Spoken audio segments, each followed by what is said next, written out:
ನಿಮ್ಮ ಹುಬ್ಬಳ್ಳಿಯಲ್ಲಿ ಮಾತಾಡಿದ ವಿಚಾರವಾಗಿ ಒಂದು ಆಡಿಯೋ ಹರಿದಾಡ್ತಾ ಇದೆ, ತಲೆ ತೆಗಿತೀವಿ ಅಂತೇಳಿ ಒಬ್ಬ ವಿಡಿಯೋ ಮಾಡ್ತಾನೆ.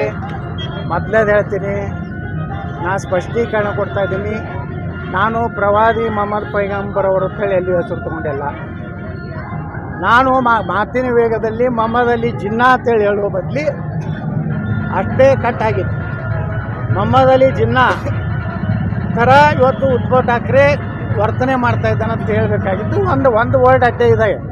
ಯಾವಾಗಲೂ ಪ್ರವಾದಿ ಮೊಹಮ್ಮದ್ ಪೈಗಂಬರ್ ಅಂದಾಗ ಮಾತ್ರ ಆ ಇಸ್ಲಾಂ ಧರ್ಮದ ಸಂಸ್ಥಾಪಕರ ಹೆಸರು ತೊಗೊಂಡಂಗೆ ಆಗ್ತದೆ. ಸುಮ್ಮನೆ ನಿಮ್ಗೆ ಅದು ಕಾಂಗ್ರೆಸ್ನವ್ರು ಬಿಟ್ಟರೆ ಬಿಜಾಪುರನಾಗ ಯಾರೂ ವಿರೋಧ ಮಾಡ್ತಾ ಇಲ್ಲ. ಇವರಿಗೆ ಕಾಂಗ್ರೆಸ್ನವ್ರಿಗೆ ಒಂದು ಇಶ್ಯೂ ಬೇಕಾಗಿತ್ತು, ಹತಾಶೆ ಆಗಿದ್ದಾರೆ. ಇದು ಕಾರಣ ಏನು ಬಿಜಾಪುರದಲ್ಲಿ ಏನೂ ನಡೀತಾ ಇಲ್ಲ, ಗುಂಡಾಗಿರಿ ನಡೀತಾ ಇಲ್ಲ, ಹಪ್ತಾ ವಸೂಲಿ ನಡೀತಾ ಇಲ್ಲ. ಅದಕ್ಕೆ ಇದೊಂದು ನಾವು ಮಾಡ್ಕೊಂಡು ನಮ್ಮ ದೇವರಿಗೆ ಬೇದಾಡ್ತೇವೆ. ನಮ್ಮ ಹಿಂದೂ ಸಂಸ್ಕೃತಿ, ಹಿಂದೂ ಧರ್ಮದಲ್ಲಿ ನಾವು ಮತ್ತೊಬ್ಬರ ದೇವರನ್ನು ಹೇಳಿಸುವುದು ನಮ್ಮ ಧರ್ಮದ, ನಮ್ಮ ಸಮಾಜದಲ್ಲಿ ನಮ್ಮ ಹಿರಿಯರು, ನಮ್ಮ ಗುರು ಹಿರಿಯರು ಕಲಿಸೇ ಇಲ್ಲ. ಆದರೆ ಹಿಂದೂ ಧರ್ಮದಲ್ಲಿ ರಾಮ, ಕೃಷ್ಣ, ಲಕ್ಷ್ಮೀ, ಸರಸ್ವತಿಯನ್ನು ಅಪಮಾನ ಮಾಡೋರು ಯಾರು ಈ ದೇಶನಾಗ? ಅವ್ರಿಗೂ ಇದೇ ಆಗಬೇಕಲ್ಲ. ಈ ರೀತಿ ಒಂದು ವ್ಯವಸ್ಥಿತವಾಗಿ ಸಚ್ಚು ಹಿಂದೂ ಏನು ಮಾತಾಡ್ತಾರೆ ಅವ್ರನ್ನ ಮುಗಿಸ್ಬೇಕನ್ನೋಂಥದ್ದು ಬರೀ ಅಲ್ಲಿಲ್ಲ. ನಮ್ಮಲ್ಲಿ ಕೆಲವೊಂದು ಜನ ಅದಾರೆ, ಅವರೆಲ್ಲ ರಾತ್ರಿ ಅವರಿಗೆಲ್ಲ ಸಪೋರ್ಟ್ ಮಾಡಿ ಅವ್ರ ಜೊತೆಗಿದ್ದಾರೆ.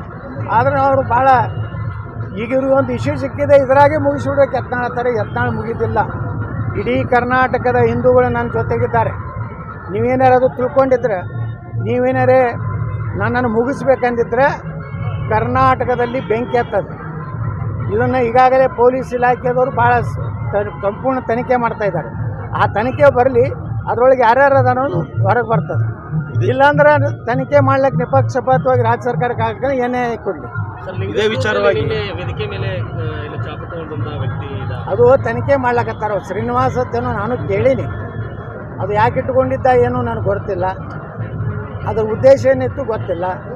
ಪೊಲೀಸರು ತಕ್ಷಣ ಅದನ್ನು ನೋಡಿ ಬಂಧಿಸ್ಯಾರ. ಅಲ್ಲೊಬ್ಬ ನಮ್ಮ ಹಿಂದೂ ಕಾರ್ಯಕರ್ತನೇ ಹಿಡಿದು ಬೆನ್ನಲ್ಲಿ ಇತ್ತು ಅಂತ ಹೇಳಿ ನನಗೂ ಗೊತ್ತಿಲ್ಲ. ನಾನು ಸ್ಟೇಜ್ ಇಳಿದು ಬಂದ್ಮ್ಯಾಗ ಫೇಸ್ಬುಕ್ನಾಗ ನೋಡಿದೆ. ಅಲ್ಲಿ ತನಕ ನನಗೇನೂ ಅದ್ರ ಬಗ್ಗೆ ನನ್ನ ಗಮನಕ್ಕೆ ಯಾರೂ ತಂದೆ ಇಲ್ಲ.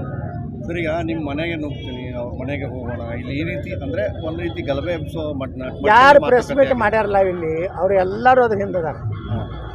ಪತ್ರಿಕಾಗೋಷ್ಠಿ ಮಾಡಿ ಏನು ನನ್ನ ಧಮಕಿ ಕೊಡ್ಲಿಕ್ಕೆ ಪ್ರಯತ್ನ ಮಾಡ್ಯಾರಲ್ಲ, ಇಂಥ ದೊಡ್ಡ ಧಮಕಿಗಳಿಗೆ ನಾವು ಅಂಜು ಮಗ ಅಲ್ಲ. ನಮ್ಮಲ್ಲಿ ಛತ್ರಪತಿ ಶಿವಾಜಿ ಮಹಾರಾಜರು, ವೀರಾಣಿ ಕಿತ್ತೂರು ಚೆನ್ನಮ್ಮ, ಸಂಗೊಳ್ಳಿ ರಾಯಣ್ಣ, ಬಾಬಾ ಸಾಹೇಬ್ ಅಂಬೇಡ್ಕರ್ ಅಂತ ಪುಣ್ಯಾತ್ಮರ ರಕ್ತ ನಮ್ಮಲ್ಲಿ ಇದೆ. ನೀವೇನಾರು ಅದನ್ನು ಉಚ್ಚ ಪ್ರಯತ್ನ ಮಾಡಿದ್ರೆ ಅದು ಉತ್ತರ ಕೊಡುವಂಥದ್ದು ನಮ್ಮ ಇಡೀ ಸಮಾಜನೂ ತಯಾರಿದೆ. ಅದಕ್ಕೆ ನೀವೇನಾದ್ರು ಧಮಕಿ ಕೊಡ್ತಿರಲ್ಲ, ಯಾರಿಗಾರು ಕೊಡ್ರಿ, ಆದರೆ ಯತ್ನಾಳಿಗೆ ಕೊಡುವಂಥದ್ದು ನಿಮ್ಮ ಕಡೆಯಿಂದ ಆಗಲಾರ್ದು. ನೀವೇನಾರು ಮತ್ತೆ ಆ ಹುಚ್ಚು ಸಾಹಸಕ್ಕೆ ಬಿದ್ದರೆ ಭಾಳ ದೊಡ್ಡ ಬೆಲೆಯನ್ನು ತರಬೇಕಾಗ್ತದೆ.